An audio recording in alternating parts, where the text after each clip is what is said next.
Welcome to KBA's Vendor Viewpoint podcast, where we bring together Kentucky bankers and the industry's top vendor solutions to discuss important topics that affect your bank. And this is Selena Parrish, KBA Director of Membership, Products and Services. I'm excited to introduce you today to KBA-endorsed Bancography.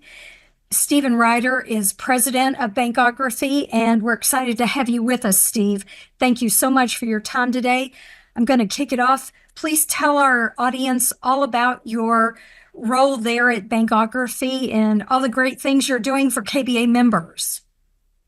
Great. Well, thank you, Selena. Good to see you again. And it's been a long and mutually beneficial relationship between Bancography and KBA over all these years. We've had the privilege of working for many of your member banks.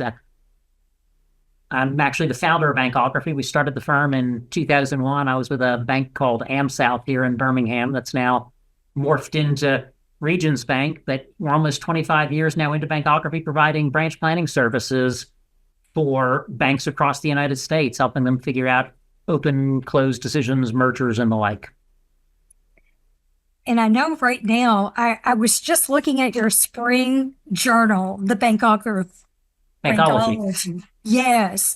What great articles you have in that journal. And one of the things that I thought was interesting was after many years of consolidation, I'm seeing your article about how the larger banks are expanding their branch networks again. And so what is driving that trend, and what are the implications for community banks in response to what you're seeing with the larger banks? Yeah, and first off, I just have to kind of chuckle at the whole phenomenon of what's going on, because we've all attended numerous conferences over the years where we've heard industry pundits proclaim the branch is dead, the branch is a dinosaur, right? Who needs branches? The electronic channels are going to remove the need for branches. And look, certainly we've seen the world change over the past 5 years. Paying and receiving transactions, just your basic cash or check withdrawal funds, are down about 35% at banks across the U.S. At some banks, it's as much as 50%. But it's important to remember the role of the branch isn't to cash your check, right? That's just a nice convenience that we give to our customers along the way. The role of the branch is to open new accounts, right? It's to bolster our balance sheet. And there's no channel that places our employees front and center in front of the prospective customers quite the way the branch does. The large banks understand a phenomenon called the network effect, that there's this benefit in density, right? In having a disproportionate share of branches in a market, that the bank with 8 bank branches in a market gets more than twice as much as the bank with 4 branches in a market. And so they're consolidating to say, there are certain strongholds that we really want to win and build density. You also see a lot of the larger banks, I think, expanding rapidly just to leverage advertising, right? Once you're buying nationwide or region-wide advertising, you might as well be in every one of those top 35 or top 50 metros, whatever you deem the most critical markets.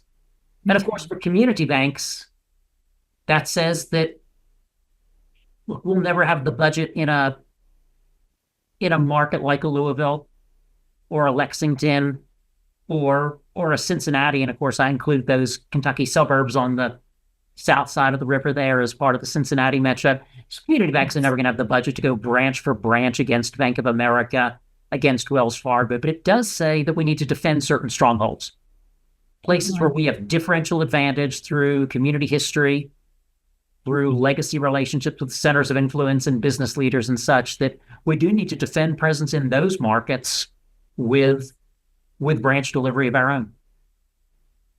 And it seems that here in Kentucky, a lot of our community banks are working toward finding maybe those deserts of where maybe we just need some more community banking. And with your software, with everything that Bancography's plan can help a bank establish, what I guess community banks needing the help to identify markets, is that part of the plan for your software to help them with? Yeah, absolutely. And thanks for asking about Bancography Plan. Because Bancography, we really work in two forms with clients. We provide traditional consulting services of, you give us an assignment of, I'm considering a branch in a particular county and in Jefferson County, and right, how many should I have and where should they be? But we also offer a Bancography Plan software tool, which is kind of a do-it-yourself, very affordable branch planning in a box, where the banker can type in any address and define a trade area, and from that retrieve demographic information and competitive information, and even full pro forma financial projections, full balance sheet and income statement. Because as I often say that, demographics are great, they're essential, but if all you're going to is demographics, you're really just going on vibes. Median cost of a new branch in the U.S. is $2.5 million, so vibes isn't quite good enough. To your point about competition, one of the things Bancography Plan does is, again, for any location, you can actually plot all the competing branches, both bank and credit union. And I know at KBA, we may not like credit unions, but you can't ignore them, right? They're a significant competitive force in many of your markets, so you better know where their branches are as well as the competing banks. I would tell you, so often I hear from community bankers, give me a market that's dominated by nationals, and I'd love to join, right? A Chase, a Wells, a Fifth Third, that we're happy winning the day on a service proposition against those institutions. And so certainly it is important to understand the competitive landscape of any market that you're going into. I also think we see a lot of community banks do what I call a next level roll-up. In other words, we were founded in a small town, say Elizabethtown, for example, right? Accrued a dominant presence in that market over 150-year history. But now that's all we're ever going to be. Where do we go for our next generation of growth? And so the community bank turns to the next larger city, right? Be it a Louisville or a Bowling Green or a Lexington, to say or the suburban Cincinnati group, right? Where am I going to find my next generation of growth? Because a lot of those larger markets are more regional and national bank dominant, I think it provides a really nice opportunity for community banks to step in and fill that void. And the final thing I'll mention is that, there are community bank deserts. Of course, there are also outright banking deserts. Yes. And those banks that have an appetite for and a mission to really help fill underserved communities, be it underserved, dense urban areas or rural communities that other banks have vacated. That can be a nice avenue to growth in an area that a lot of your larger competitors might shun. And that's what it seems. It seems that what I've seen across the state of Kentucky during my travels is the larger banks have just shuttered some of their small rural branch locations, and community banks are looking at that as an opportunity to go to those small town Kentucky locations and bring the community bank back to town. And so that's always good to see when I'm out visiting with our KBA members. And from your perspective, how have branch formats changed in recent years as far as size, configuration, technology?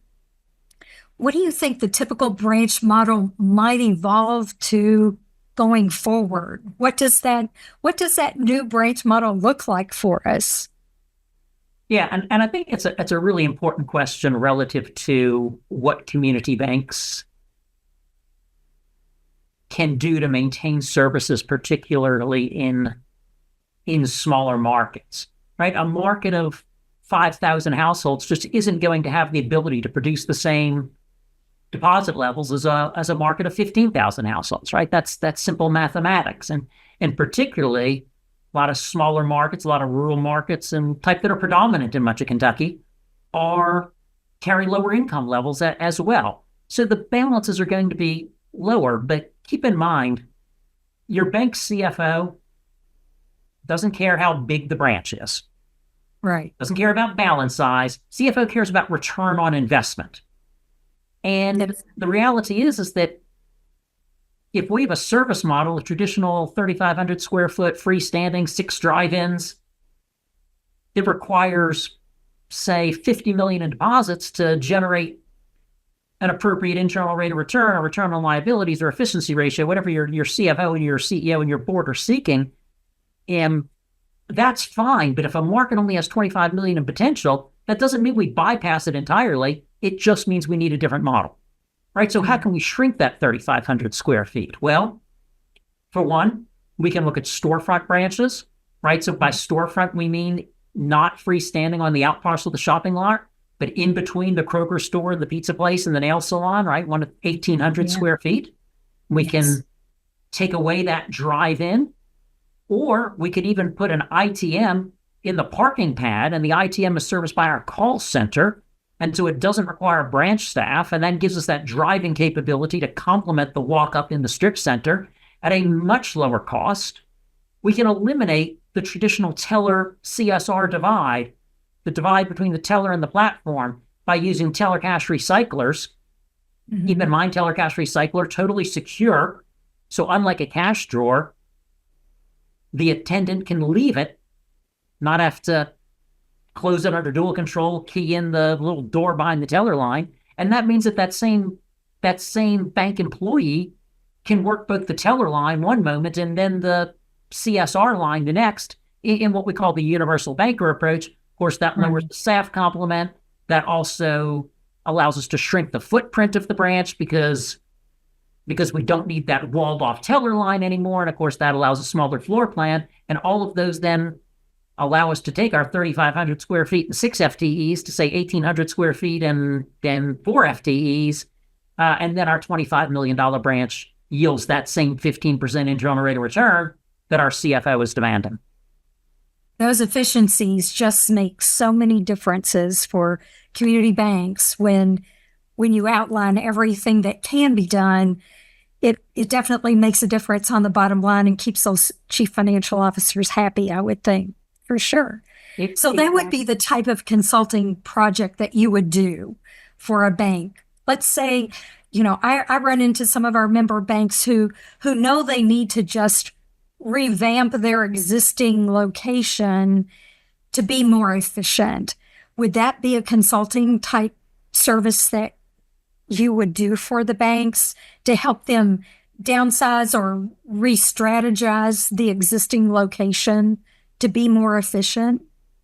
Yeah, and I would tell you that one of the places we often start is what we call a clean slate approach. Right. It says, suppose you didn't have any branches in this market at all, right? If you were a new entrant, decided, hey, we want to make Lexington a priority. We want to make Bowling Green a priority. How many branches would I need? Where would they be? And what would they look like? And only after you've mapped out kind of what that long-term optimal state looks like, do you then end the illusion of the clean slate to say, all righty, but I'm actually there already, right? So what do I have? And it's easy to say, okay, I don't have a branch on the north side and I would want one there, so let's build. But also, what if in a clean slate world you said, yeah, I'd have a branch on the west side, but that's a small market and it wouldn't be 3,500 square feet, right? So what are the cost implications of relocating? And do I have a fixed asset write-down if I'm going to vacate that large building for a smaller one? And what level of depreciation am I going to pick up? And so on. And so through that clean slate analysis, we're going to help the bank design, what should your long-term franchise look like? Where should you be, right? How many branches? Yes. Where should they be located? What should their configuration be? Now, I'll also say there's a point of demarcation. We are not a branch design firm, right? We're not architects at Bancography. I'm sure you've got some KBA vendor-approved design build firms, architecture firms, equipment firms, ITM vendors, and those are a great resource for your member banks as well. What some of the equipment vendors are doing to advance technology and to allow us to operate with those leaner staffs is with technologies like ITMs and telecash recyclers and such, really warrants a podcast with one of those providers in its own right. Of course, yes. There's a lot of parts to the puzzle when you start putting together a branch location. So absolutely. Yes, there's definitely a lot to it. And from that perspective, if you're doing that type of analysis, what would a time frame be? If a bank had the goal of putting a new branch somewhere in 2026, is that a couple of month project, or when you do consulting work, how long does a project last? Yeah, and look, our simplest consulting project is the branch site analysis, whereas Okay. I've got a site in mind, right corner at 20th and Walnut Street. We typically turn those in a couple of weeks Oh, you do? Wow. Here's the demographic profile, the competitive profile, and the financial projections, and a write-up. And basically we say it's everything you need to put a staple in the upper left-hand corner, bring to your CEO to say, here's why we want that expenditure, or why we don't. And often say the bad decision we save you from is as valuable as the good decision we help you reach. Right? If a bank hires a mortgage banking officer, and that officer turns out to be a bad fit, right? We call the officer into the conference room with our director of human resources. You slide a little envelope across the table. It's as if that bad decision never happened. But if you put a branch in the wrong place, yeah, they're not hotels on the monopoly board, right? You don't get to pick them up and move them. You're stuck with that decision for quite some time. But then our more complicated projects, again, like what I alluded to of across a whole market, to say, take this market and how many branches do I need and where should they be and which of my current branches should I downsize or so on. Yeah, those tend to be 6 to 8 week projects. Okay. Yeah. And you're giving the bank everything they need to present to their board, to the regulators, to get the regulators buy-in also. I guess that project includes all of that. A full 3 to 5 year roadmap for the branch network, where we should open, where we should close, where we might want to downsize or relocate. And absolutely, I often say that our financial projections that we provide are board ready and regulator ready. Yes, and so many times the banks are focused on the profitability of a branch and trying to make sure that branch profitability is definitely part of the plan. And would you say there's certain measures that banks should use to track the profitability of their branches? Yeah, absolutely. And one thing I'd say is that we should be consistent across all capital requests. And so when the CFO is asked to fund a branch capital project, she should be gauging that against not just the return of other potential branch projects, but against the return from adding 4 seats in the call center, or adding an indirect lending operation, or adding a sales training program, or any of the myriad investments that bankers can make.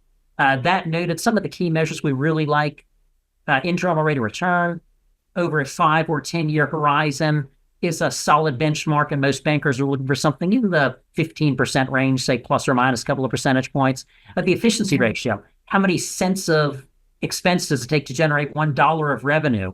And at a branch level, when you omit the local and corporate overhead from the pro forma, you should be looking for a number somewhere in the 45% or lower range. Remember, lower is better on our efficiency ratio. Sure. We like to look at return on liabilities, not return on assets, because branches tend to be liability heavy, asset light, and so their return on asset numbers are typically overly inflated and not as relatable to the return on what the branch's primary function is, which is usually the liability generation versus the asset generation. And so those are some of the key measures we're looking at for branch profitability. Most of the CEOs, CFOs we speak to are looking for a branch to realize positive operating earnings within about 30 to 36 months. Okay. That's just the first month where revenue exceeds expenses by 1 penny. And then another 12 months after that to pay back all the startup losses you incurred in those first 30 to 36 months. Certainly. And are we talking a staff size of 4 or 5, or just a standard community bank branch being run by 4 or 5 people? Yeah, having that turn time for profitability. Yeah, it's difficult to run under 4. Okay. And just for vacation and lunchtime coverage and things like that. But in all but the largest markets, we rarely see more than 6 FTEs as a starting staff. And so typically that 4 to 5 range is, in fact, the norm. I'd also add, you mentioned that, if you want to open in 2026, keep in mind, it takes you 3 months to find a site, 2 months to get through zoning and permitting, 3 months to get through architectural design and drawings and approval, 4 months to get through construction. So if the board approved your branch today, you're Yeah. already looking at probably May 2026, the earliest you could open. Oh my, yeah. Yeah, when you start adding all the pieces together, it takes a lot. Definitely. Absolutely. Yes. Yeah. Other highlights for Bancography's work that you're doing? I guess, what would be the number one project that's keeping you the busiest right now? Is there one certain area that's keeping Bancography busy for consulting? Yeah, it's interesting because obviously our industry goes through some cycles of expansion and contraction. And a couple of years ago in the unfortunate COVID era, Right. we had a lot of banks saying, look, we're uncertain about what the future holds. And if I have to pair two branches from my network, right, which two should it be? They're going to cause the least damage. And today, most of what we're seeing are expansion requests, but very much with an appetite for hub and spoke, where you have the one large branch that may have the drive-in services and the weekend hours and the full lines of business, commercial, wealth, mortgage, but then leveraging that investment with smaller offshoot branches may even be co-managed by the hub, but certainly those main specialty lines of business, your commercial, your wealth, your mortgage, are going to be handled out of that hub. And that basically says, hey, now I can get 3-4 branches in a market, my coverage, for the cost of maybe, say, 2.5 branches, because each of my 3 spokes are only half the cost of one of my hubs. Wow. And that makes me think of where the convenience for the customer is that still key? It's like, make sure that where the population of our customers are, we look at those locations that may need us to be putting up a new branch. Yeah, and I do is think that it's part of the analysis? It is. And I think it's important to look at current customer location, because often you could look and say, hey, I've got a lot of customers there, I have it covered. But the reality is that the farther removed you get from a branch, the lower the cross-sell ratio gets, because if 2 miles from your branch, people can keep all their accounts with you. 5 miles away, they're, well, I'm willing to go to you for a CD, but I'm not willing to keep my core checking account. So one of the things we see when a bank branches into a market where it already has a significant customer base is the cross-sell ratio goes up immediately, because these customers are like, hey, well, I've used you before, but now I can move my primary banking relationship to you. Exactly. Yes. Of course, Just it's always having someone close and to it's the always front beneficial door to of my leverage. home. Yeah, to leverage awareness, brand awareness. Yes. Yes, it's so important. Definitely. Other aspects of Bancography that our members need to be aware of that you're supporting and helping them with. I know many of our members have reached out to Bancography, and I just want to make sure that you have a chance to highlight all the different support that you can provide our members. Sure, and I'll be brief on that. Again, our traditional branch planning consulting services, our Bancography Plan software tool, which is the most affordable way to access Bancography services, branch planning in a box, and for less than $7,000 a year, access to demographic information, financial information, full pro forma financial projections for any location you would specify. We provide branch staffing services, so help you right-size the staff at each of your branches, as well as in the call center. And we provide product management, help you define what the appropriate product set is for the various segments that you serve, as well as primary marketing research services. Happy to chat more with any member anytime. Visit bancography.com. I'll also mention that we are big believers in education in the industry.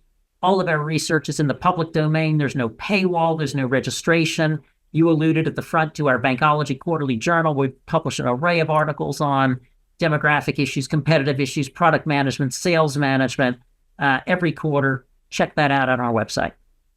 Yes, it is a great newsletter. Your journal is wonderful, and I included it on the KBA email this morning. I sent out a link for your spring edition just so our members would make sure they saw all the great information that you've provided to them in that newsletter.